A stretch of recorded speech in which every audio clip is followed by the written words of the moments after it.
Upaya Bupati Padang Pariaman John Kennedy Aziz untuk terus berkoordinasi dan melobi pembangunan infrastruktur daerah kembali membuahkan hasil.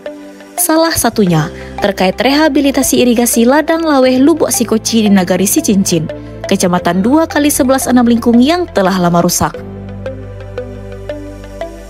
Senin 25 Agustus 2025, Bupati JKA bersama Kepala Balai Wilayah Sungai BWS Sumatera 5, Kepala Dinas SDA BK Sekdaru di Repenal dirilis, anggota DPRD Padang Pariaman, serta sejumlah kepala perangkat daerah meninjau langsung lokasi irigasi yang akan segera direhabilitasi tersebut.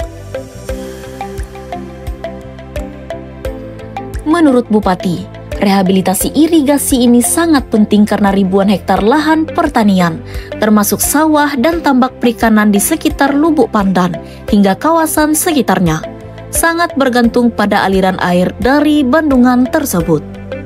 Ia juga mengingatkan agar seluruh pihak ikut mendukung kelancaran proyek ini.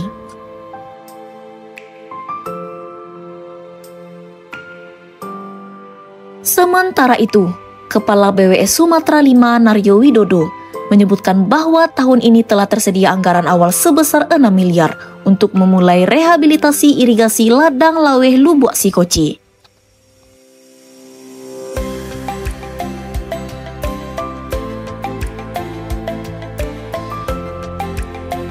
Bismillahirrahmanirrahim. Assalamualaikum warahmatullahi wabarakatuh. Waalaikumsalam. Alhamdulillah kita bersyukur ya. Hari ini kami datang ke Lubuk Sikoci ladang laweh ini, ke irigasi Lubuk Sikoci ladang laweh bersama Bapak Naryo Widodo, Pak Haji Naryo Widodo selaku Kepala Balai BWS 5 Provinsi Sumatera Barat, dan juga didampingi oleh rekan kita SDA BK dari Provinsi Sumatera Barat, sama Pak Sekda, sama anggota DPRD Kabupaten Padang Pariaman, dan juga tokoh-tokoh masyarakat di Kabupaten Padang Pariaman.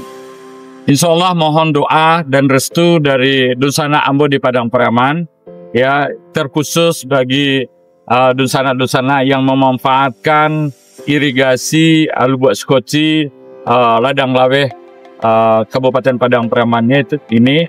Insya Allah Pak, mudah-mudahan dimudahkan, dilancarkan. Tahun 2025 ini akan kita mulai perbaikan Lubuk Sikoci ini. Saya sudah mendapat penjelasan dari Pak Haji Naryo bahwa insya Allah ya, tinggal menunggu arahan dari Kementerian PU berkenaan dengan pelaksanaannya, dan diharapkan bisa dilaksanakan perbaikannya sekitar ya di dalam tahun ini, di tahun 2025 ini. Pada Dunsana mohon doa dukungannya ya. Kami berharap kalau seumpamanya ada nanti pembangunannya jangan dipersulit ya. Ada truk masuk apa segala macam dimudahkan. Kalau ada tanah-tanah sedikit barangkali yang terpakai atau yang rusak, mohon diikhlaskan untuk kepentingan daripada Dunsana kita di Kabupaten Padang Pariaman ini, khususnya yaitu Dunsana kita yang bertani, yang bersawah, dan juga yang ada tambak perikanan di sekitar Lubuk Pandan dan lain-lain. Ya, kita mudahkan, kita lancarkan pembangunan ini supaya ini bermanfaat untuk kita bersama. Dan khusus buat Pak Naryo, Pak Haji Naryo, saya ucapkan terima kasih, dan juga Pak Mustanul ya atas dukungannya, dan juga semua yang simpatik terhadap perbaikan dari Lubuk Sikoci, irigasi Lubuk Sikoci ladang laweh Sicincin ini. Terima kasih. Assalamualaikum. Dengan dimulainya rehabilitasi ini, diharapkan sistem irigasi ladang laweh Lubuk Sikoci kembali berfungsi optimal, sehingga mampu meningkatkan produktivitas pertanian masyarakat Padang Pariaman. Tim Liputan Padang Pariaman TV melaporkan.